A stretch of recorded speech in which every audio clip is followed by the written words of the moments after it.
السلام علیکم ورحمۃ اللہ وبرکاتہ۔ بسم اللہ الرحمن الرحیم۔ اسلام میں بے جا سوالات کا نقصان۔ صحیح بخاری حدیث نمبر 540۔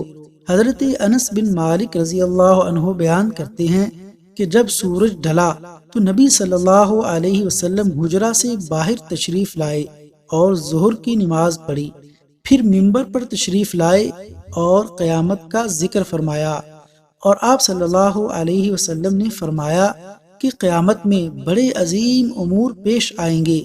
پھر آپ صلی اللہ علیہ وسلم نے فرمایا کہ اگر کسی کو کچھ پوچھنا ہو تو پوچھ لے، کیونکہ جب تک میں اس جگہ پر ہوں تو مجھ سے جو بھی پوچھو گے میں اس کا جواب ضرور دوں گا۔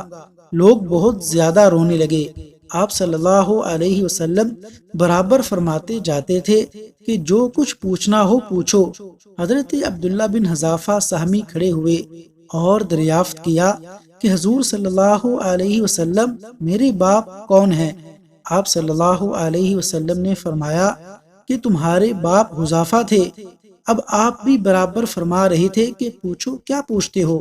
اتنے میں حضرت عمر رضی اللہ عنہ ادب سے گھٹنوں کے بل بیٹھ گئے اور انہوں نے فرمایا کہ ہم اللہ تعالیٰ کے رب ہونے، اسلام کے دین ہونے اور محمد صلی اللہ علیہ وسلم کے نبی ہونے سے راضی اور خوش ہیں۔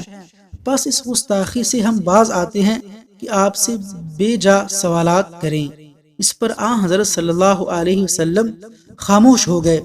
پھر آپ نے فرمایا کہ ابھی ابھی میرے سامنے جنت اور جہنم اس دیوار کے کونے میں پیش کی گئی تھی، بس میں نے نہ ایسی کوئی عمدہ چیز دیکھی جیسی جنت تھی، اور نہ ہی ایسی کوئی بری چیز دیکھی جیسی دوزخ تھی۔